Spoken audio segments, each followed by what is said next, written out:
Magandang araw mga internet friends. Bali, tagal-tagal na rin bago ako o nung huli ako nagawa ng video.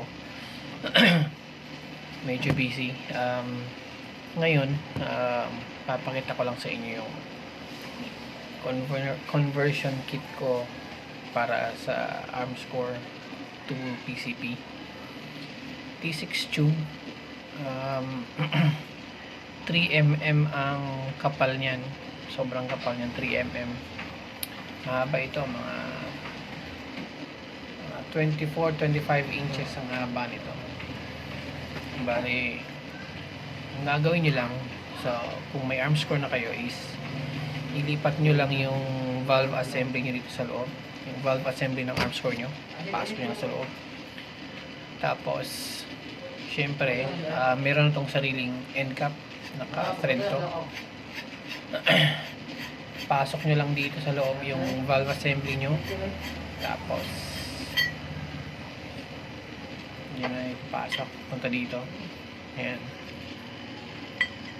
Itong mga butas nya is same butas to sa butas ng stock na tangke ng Armscore. So ipasok nyo lang dito yun, tapos ilipat nyo dito sa ano yung upper receiver ng inyong Armscore, pati barrel, pati yung spring guide, yung end cap nya rito, pati yung trigger assembly. Ilipat nyo lang dito, plug and play to.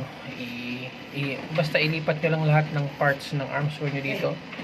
Baling Armscore nyo is papalitan nyo lang ng tangke na ito, T6 tube, para mas mahaba, mas maraming capacity ng putok at magiging PCP na siya. Ang kagandahan dito is matibay ito, kayang-kaya nito ng 3000 PSI na na high pressure.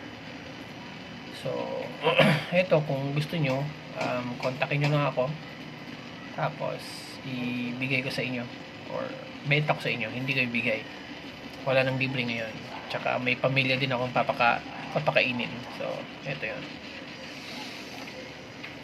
So conversion kit to PCP, unregulated ha, baka mamaya hanapan nyo ko ng boss, regulated ba yan? Unregulated to. Bali, ang magiging itsura ng maging Armscore niyan is para na siyang Benjamin Discovery or Benjamin Maximus na PCP airgun.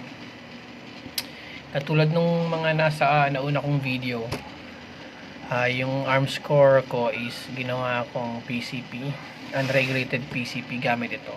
Maganda tumama. Depende pa rin sa tuning at nakadepende yan sa ganda ng ng barrel, yung performance ng barrel. So yun lang, kung gusto nyo, kontakin nyo lang ako, mura lang ito, instant PCP na agad ang inyong Armscore CO2 airgun.